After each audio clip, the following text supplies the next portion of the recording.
بسم اللہ الرحمن الرحیم۔ میرے پیارے بھائیوں اور بہنوں، السلام علیکم۔ آج کا جو ہمارا موضوع ہے وہ جمال القرآن کے بارے میں ہے۔ قرآن مجید کی تجوید کرنے کی کتابوں میں سے ایک ایسا کتاب جو کہ اچھا خاصا اور بہت اہم کردار ادا کر رہا ہے۔ جمال القرآن کے مصنف کا نام حضرت اشرف علی تھانوی رحمۃ اللہ علیہ ہے۔ اس کا نام اشرف علی، لقب اس کا حکیم الامت تھا، اور اس کے والد صاحب کا نام عبدالحق تھا۔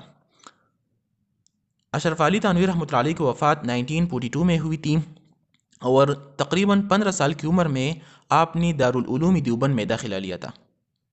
اشرف علی تھانوی رحمۃ اللہ علیہ نے 15 سال کی عمر میں دارالعلوم دیوبند میں داخلہ لیا تھا۔ پھر فراغت کے بعد 14 سال تک کانپور میں صدر مدارس رہے۔ پھر اس کی تصانیف میں شامل ہے فقہ، تفسیر، حدیث، تصوف، تجوید، عقائد اور مسلمانوں کی رہبری اور رہنمائی میں معاشرتی، تمدنی، سیاسی اور تجارتی موضوعات شامل ہے۔ جمال القرآن یہ کتاب مختلف حصوں میں ڈیوائڈ کیا گیا ہے، جس کو ہم فصل کہتے ہیں، مختلف فصلوں میں ڈیوائڈ کیا گیا ہے۔ سب سے پہلے ہم شروع کرتے ہیں اول فصل سے یا پہلے فصل سے، جو کہ تجوید کی تعریف کے بارے میں ہے۔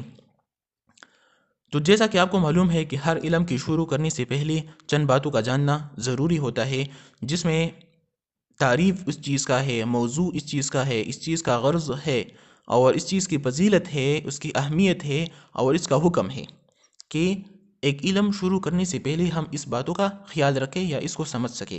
سب سے پہلے ہے تعریف، کہ تجوید کی تعریف کیا ہے۔ تجوید کی تعریف لغت میں تجوید عمدگی کو کہتے ہیں یا شائستگی کو کہتے ہیں۔ تحسین الشیء وجعل الشیء جیدا، کسی چیز کو خوبصورت اور عمدہ بنانا، یہ تجوید ہے۔ اب اصطلاح میں اس کا مطلب یہ ہے کہ هو اداء الحروف عن مخارجها الاصلیة مع جميع الصفات اللازمة والعارضة لها بسهولة وبغیر کلفہ۔ اس کا مطلب یہ ہے کہ وہ ادائیگی حروف کا اپنے مخرج کے ساتھ، اپنی سب صفات یعنی صفات اللازمہ و عارضہ کی سہولت کے ساتھ، بغیر کسی تکلف کے۔ اس کا مطلب یہ ہے کہ آپ جو حروف پڑھتے ہیں وہ اپنے مخارج سے ادا کرتے ہیں، اور اس کے ساتھ اس حروف کی مختلف صفات ہے جو ہم بعد میں پڑھیں گے، اس کو ہم صفات اللازمہ کہتے ہیں ایک طرف، اور دوسری کو ہم صفات العارضہ کہتے ہیں۔ تو آپ جب جو بھی حروف پڑھتے ہیں وہ اپنی صفات کے ساتھ، چاہے وہ صفات اللازمہ ہو یا صفات عارضہ ہو، اور وہ ہر آپ ادا کریں بغیر کسی تکلف کے۔ تو یہ اصطلاحی معنی ہے تجوید کا۔ ناؤ موضوع تجوید کا کیا ہے؟ تجوید کا موضوع ہے کہ حروف ہجا جو ہے یہ تجوید کا موضوع ہے، یعنی الف سے لے کر یا تک کل 29 حروف جو ہے یہ تجوید کا موضوع ہے۔ ناؤ اس تجوید کا غرض و غایہ کیا ہے، اس کا غرض کیا ہے، اس کا مقصد کیا ہے؟ تصحیح الحروف القرآنی و کلماتہ و سعادت الدارین، قرآن کریم کی حروف و کلمات کو صحیح کرنا اور دونوں جہانوں کی کامیابی ہے۔ اس میں قرآن مجید کی حروف اور کلمات کو صحیح پڑھنا، اس کو صحیح ادا کرنا، اس میں دونوں جہانوں کی کامیابی ہے۔ تجوید کی فضیلت و شرافت اس میں ہے کہ تمام علوم سے افضل ہے۔ تجوید تمام علوم سے افضل ہے کیونکہ اس کا تعلق بلا واسطہ قرآن مجید سے ہے، کیونکہ اس کا تعلق ڈائریکٹ قرآن مجید سے ہے۔ تو اسی وجہ سے یہ تجوید کا جو علم ہے یہ سارے علوموں پہ افضل ہے، یہ ساری علوموں سے افضل ہے۔ اہمیت اس علم کا، الذین آتیناہم الکتاب یتلونہ حق تلاوتہ، امام غزالی رحمۃ اللہ علیہ فرماتا ہے کہ قرآن مجید کی تلاوت کرنے کی 3 حقوق ہے۔ اس میں زبان، عقل، دل تینوں شریک ہے۔ تجوید کے مطابق قرآن مجید پڑھنا یہ زبان کا حق ہے، قرآن مجید کا معنی سمجھنا یہ عقل کا حق ہے، اور قرآن مجید سے نصیحت پذیری حاصل کرنا یہ دل کا حق ہے۔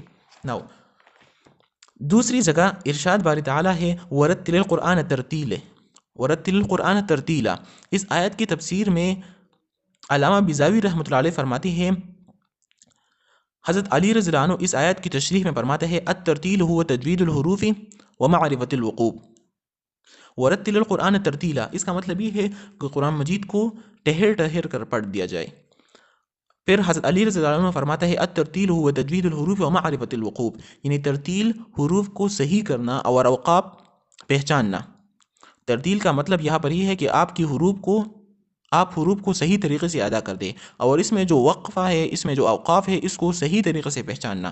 حدیث مبارکہ میں ہے ان اللہ یبعث القرآن کما انزل، اللہ تعالیٰ محبت فرماتی ہے ان لوگوں سے جو قرآن کریم کو نازل شدہ طریقوں کے مطابق پڑھتے ہیں، اور ظاہر بات ہے کہ قرآن کریم تجوید کے مطابق نازل ہوا ہے۔ نو تجوید کی حکم یا اس علم تجوید کا حکم کیا ہے؟ قرآن کریم کو تجوید کے مطابق پڑھنا فرض عین ہے، یہ فرض ہے، اور قواعد تجوید یاد کرنا یہ فرض کفائی ہے۔ تجوید کی دوسرا فصل جو کہ لحن کے بیان میں ہے، یہاں پر لحن دو معنوں میں آتا ہے، ایک ہے لہجہ اور دوسرا ہے غلطی۔ یہاں پر ہم غلطی کی بات کرتے ہیں کہ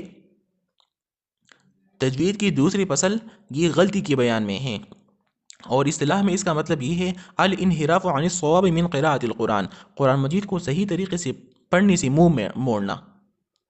اس کا مطلب یہ ہے کہ قرآن مجید کو صحیح طریقے سے نہ پڑھنا۔ لحن کی دو قسمیں ہیں نا، ایک ہے لحن جلی اور دوسرا ہے لحن خفی۔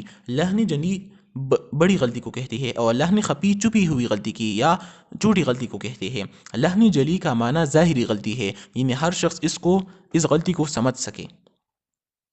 لحن جلی قرآن مجید کے الفاظ میں سے وہ غلطی جو ظاہری ہر شخص کو نظر آ جائے یا ہر شخص اس غلطی کو سمجھ سکے، تو اسی طرح کی غلطی کو ہم لحن جلی کہتے ہیں۔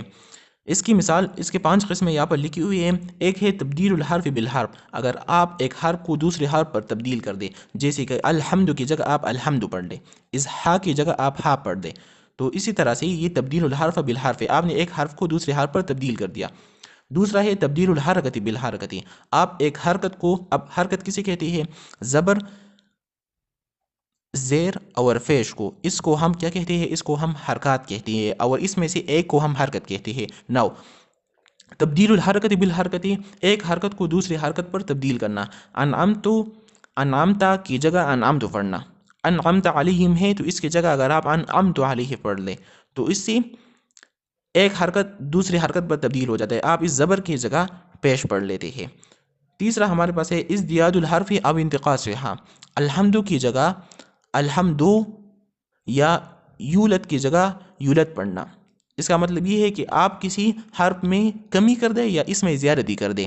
زیادتی کس طرح ہوتا ہے؟ جیسا کہ الحمد ہے، الحمد للہ ہے، اور آپ اس کی جگہ پڑھیں اس دال کی پیش کو آپ وہ اس کے ساتھ پڑھ دیں، یا اس کو آپ وائی مدہ پڑھ لیں، جیسے کہ الحمدو، اس کو آپ زیادہ کر دیں، یا اس کے ساتھ للہ ہے تو للہ کے آخر میں جو ہا ہے اس کو آپ یائی مدہ پڑھ لیں، یا اس کے ساتھ اور یا بھی پڑھ دیں، جیسے کہ للہ الحمد للہ کی جگہ آپ کیا پڑھ لیں؟ الحمد للہ، یا یولد کی جگہ آپ اس میں سے کوئی ایک حرف کو آپ کاٹ دیا کر دیں، یا اس میں کٹائی یا کوتاہی کر دیں، جیسے کہ لم یولد کی جگہ آپ کیا پڑھ لیں؟ لم یولد پڑھ لیں، اس وو کو آپ سکپ کر دیں، تو اسی طرح کی غلطی کو لحن جلی کہتے ہیں۔ چوتھا ہمارے پاس ہے تخفیف المشدد، یہ اس طرح کی غلطی ہے کہ اگر ایک حرف پر مشدد ہے، اس پہ شد ہے، اور آپ اس کو تخفیف کر دیں، اس پہ آپ کیا پڑھ دیں؟ اس پہ کو آپ ساکن پڑھ دیں۔ اب ساکن اور شد یہ کیا چیز ہے؟ اس دال میں اگر اس طرح کا حرکت ہو تو اس کو ہم شد کہتے ہیں، اور اگر اس طرح ہو تو اس کو ہم ساکن کہتے ہیں۔ نو اگر ایک حرف پر شد ہے اور آپ اس میں اس کو کیا کر دیں؟ آپ اس کو ساکن کر دیں، تو اسی طرح کی غلطی کو ہم کیا کہیں گے؟ تخفیف المشدد۔ مثال اس کا یہ ہے وشمسو کی جگہ آپ کیا پڑھ دیں؟ وشمسو پڑھیں۔ وشمسو شین میں سے کیا ہے؟ اس میں سے شد ہے، اور آپ اس شد کو کیا کر دیں؟ اس کو ساکن پڑھ دیں یا اس کو مخفف کر دیں، تو اسی وجہ سے وشمسو کی جگہ یہ کیا بن جائے گا؟ وشمسو۔ اس طرح کی غلطی کو لحن جلی کہتے ہیں۔ پانچواں ہمارے پاس ہے تشدید المخفف، آپ مخفف حرف کو مشدد کر دیں، آپ ساکن کو کیا پڑھ لیں؟ شد والا حرف پڑھ دیں، تو اسی طرح کی غلطی کو بھی لحن جلی کہتی ہے، جیسے کہ وطور سینین کی جگہ آپ کیا پڑھ لیں؟ وطور سینین پڑھ لیں، جیسا کہ ہے بسم اللہ الرحمن الرحیم والتین والزیتون وطور سینین ہے، اور آپ اس کی جگہ کیا پڑھ لیں؟ وطور سینین پڑھ لیں، تو اسی طرح کی غلطی کو ہم لحن جلی کہتے ہیں۔ نو حکم اس غلطی کا یہ ہے کہ اس قسم کی غلطی کرنا حرام ہے، اس قسم کی غلطی کرنا حرام ہے، یعنی بعض جگہ فساد کی وجہ سے نماز بھی فاسد ہو جاتی ہے، بعض جگہ اس طرح کی غلطی کرنے سے نماز وہ فاسد ہو جاتی ہے۔ دوسری قسم کا غلطی جو ہے وہ لحن خفی ہے. لحن خفی پوشیدہ غلطی کو کہتی ہے، یعنی صرف ماہر فن اس کو سمجھ سکے، جو ماہر لوگ ہیں وہ اس کو سمجھ سکے. اور یہ کس طرح کی غلطی ہے؟ یعنی کسی حرف کی صفات و عارضہ کو ادا نہ کرنا. ہمارے پاس دو صفات ہے، ایک ہمارے پاس صفات اللازمہ ہوتا ہے اور دوسرا صفات عارضہ. اگر آپ کسی حرف کی صفات عارضہ کو ادا نہ کر دیں تو اسی طرح کی غلطی کو ہم کیا کہیں گے؟ لحن خفی. صفات عارضہ میں کیا کیا آتا ہے؟ ایک ہوتا ہے تفخیم، ترقیق، اخفاء، اظہار، ادغام، اقلاب، غنہ وغیرہ کا لحاظ نہ کرنا. آپ اس کو سکپ کر دیں یا آپ اس کو نہ پڑھ لیں. یہ ساری تفخیم جو ہے، ترقیق ہے، اخفاء، ادغام ہے، غنہ ہے، ان ساروں کو ہم دوسرے فصلوں میں پڑھیں گے تفصیل کے ساتھ. حکم اس غلطی کا یہ ہے کہ یہ غلطی مکروہ ہے اور اس سے بھی بچنا بہت ضروری ہے، کیونکہ یہ اللہ تعالیٰ کی ناراضگی کا سبب بن سکتی ہے. یہ ایک ایسا غلطی ہے جو کہ مکروہ ہے. آج ہم نے دو فصل پڑھی. پہلے فصل میں ہم نے تجوید کی تعریف کے بارے میں بات کی کہ تجوید کی تعریف کیا ہے، اس کا موضوع کیا ہے، اس کا غرض کیا ہے، پھر اس کا حکم کیا ہے، اس کی اہمیت کے بارے میں ہم نے بات کی. دوسرے فصل میں ہم نے لحن کے بارے میں بات کی. لحن کا معنی غلطی ہے، اس کا مطلب ہے کہ ہم نے غلطی کے بارے میں بات کی کہ کون کون سی غلطی ہوتی ہے. تو اس میں سے ہمارے پاس ایک طرف لحنی جلی ہوتی ہے جو کہ بڑی غلطی ہوتی ہے، جس کو ظاہری غلطی ہم کہتے ہیں. دوسری طرف ہمارے پاس لحنی خفی ہوتی ہے جو کہ پوشیدہ غلطی ہے. لحنی جلی کی پھر ہم نے مختلف قسمیں پڑھ لے کہ آپ کسی حرف کو دوسرے حرف پہ تبدیل کرے، آپ کسی حرکت کو دوسری حرکت پہ تبدیل کر لے، آپ کسی حرف میں زیادتی یا کم و بیشی کر دے، آپ کسی حرف میں سے مخفف کو مشدد کر دے یا مشدد کو مخفف کر دے. اور ہم نے کہا کہ لحنی جلی جو ہے یہ حرام ہے، یہ بڑی غلطی ہے. دوسری طرف ہم نے لحن خفی کے بارے میں بات کی جو کہ پوشیدہ غلطی ہے، یعنی آپ کسی حرف کی صفات عارضہ کو ادا نہ کر دے، آپ کسی حرف کی صفات کو ادا نہ کر دے. اس قسم کی غلطی سے بھی بچنا بہت ضروری ہے کیونکہ یہ غلطی مکروہ ہے. آج تک یہ کافی ہے اور دوسرے لیکچر میں ہم انشاءاللہ تیسری فصل سے شروع کریں گے.